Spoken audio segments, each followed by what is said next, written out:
Chicago Bulls absolutely torch the Los Angeles Clippers in a dominant victory at home, ending the Clippers' 6-game winning streak. Talk about it right after the intro video.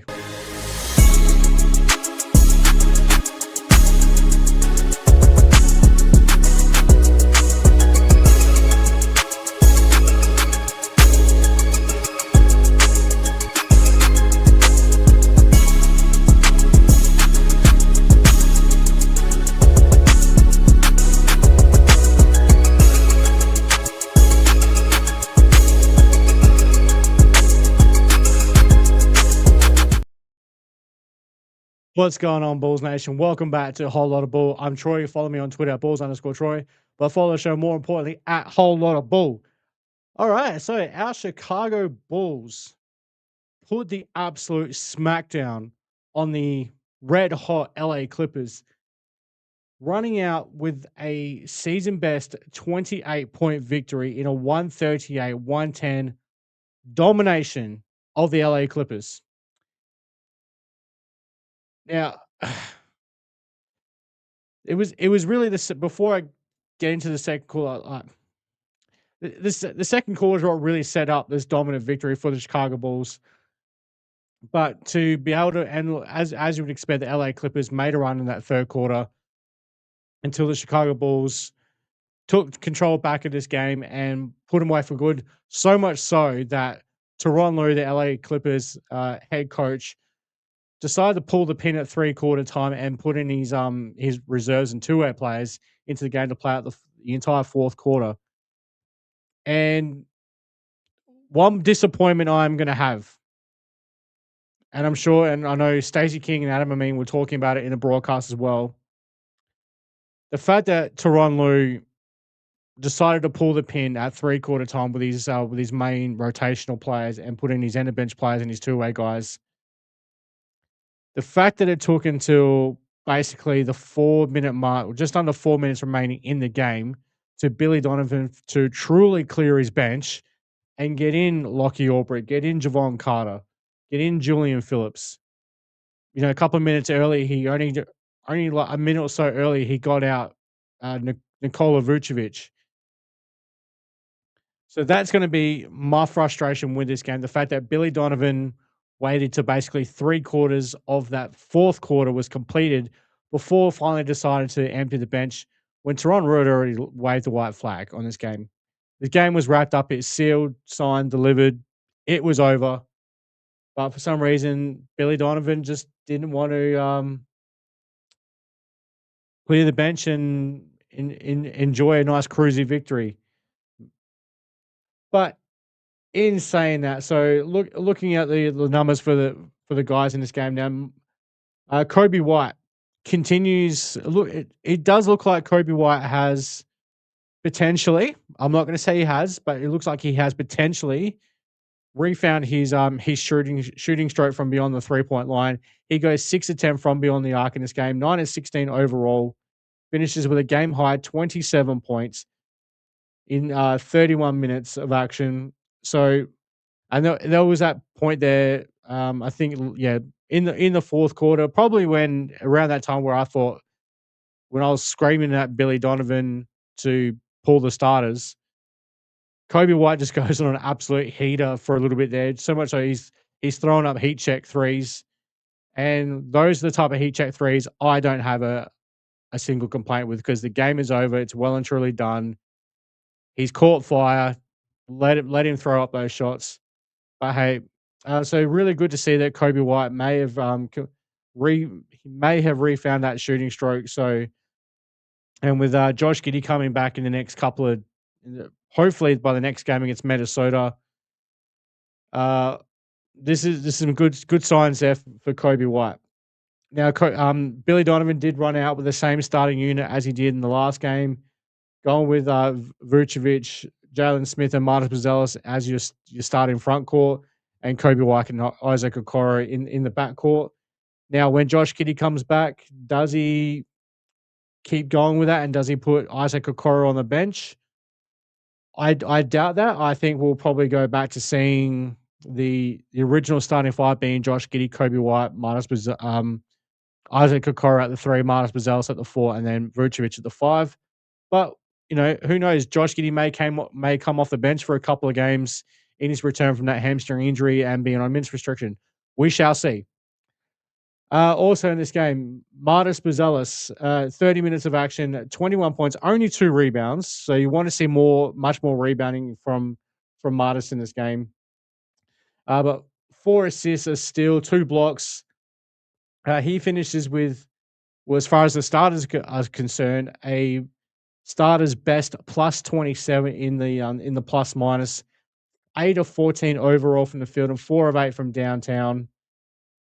Nikola Vucevic, another solid game. Like, he's been averaging right around that 20 points per game mark in January since Josh Giddey has been out. He finishes with 19 points, 8 rebounds. He's he's a plus. Everyone but Isaac Okoro in the starting lineup is in double digits in the plus minus. Isaac Okoro -6, but he only plays 15 minutes in the game, so he didn't have it going at all. Jalen Smith, almost another double double, 10 points, 9 rebounds, 4 of 10 overall from the field, but 2 of 4 from beyond the arc. Isaac Okoro just had an absolute stinker of a game. He was terrible. Only 2 points, 15 minutes, so he basically got his minutes pulled. Don't need to talk about any more about Isaac Okoro. That game was absolute trash for him.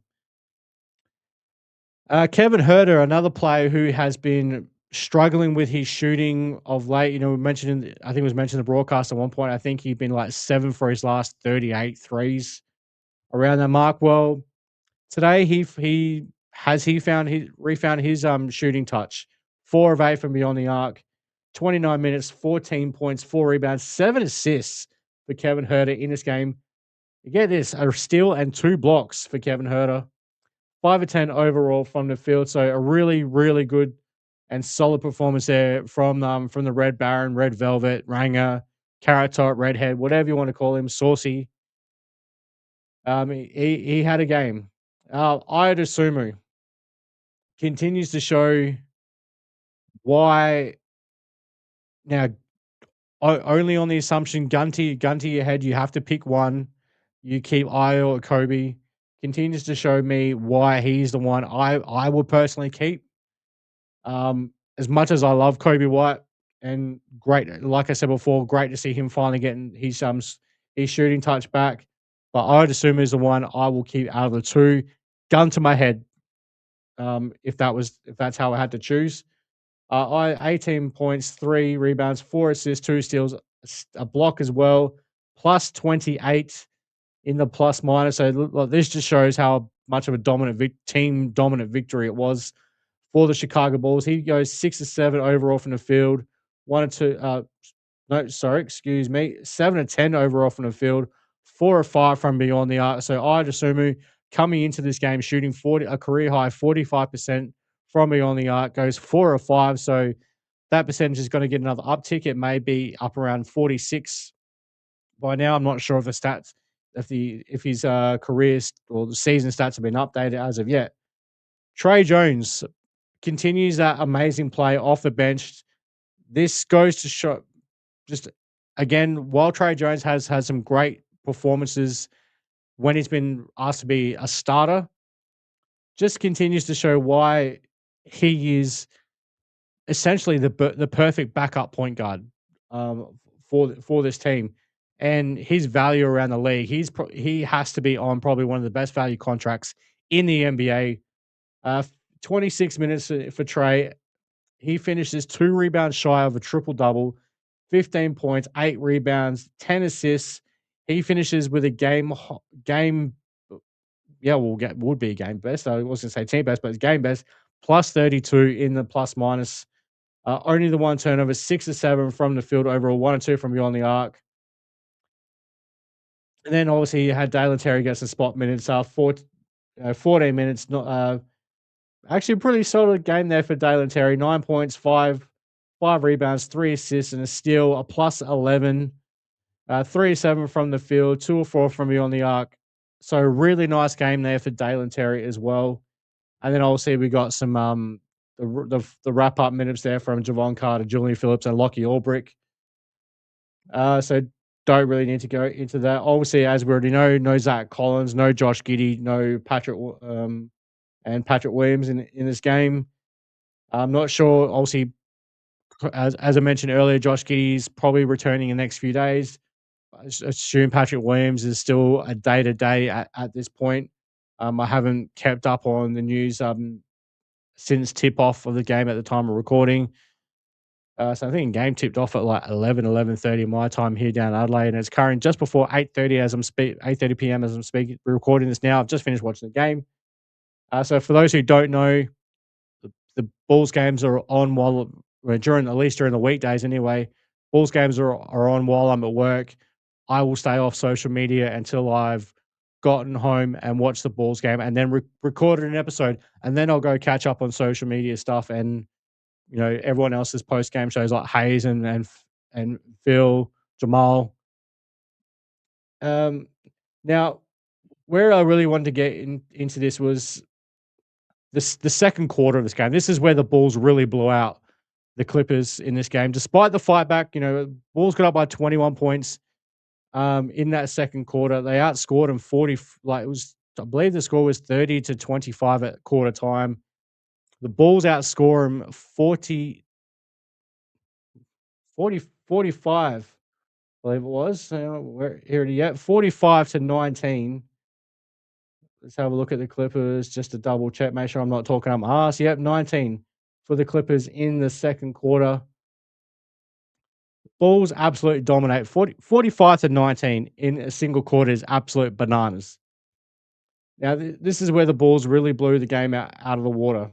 Now, Marcus Buzelis, this is just second quarter numbers. Marcus Buzelis, 10 points, 4 or 6 from the field, 2 or 4 from beyond the arc, plus 21 in the second quarter.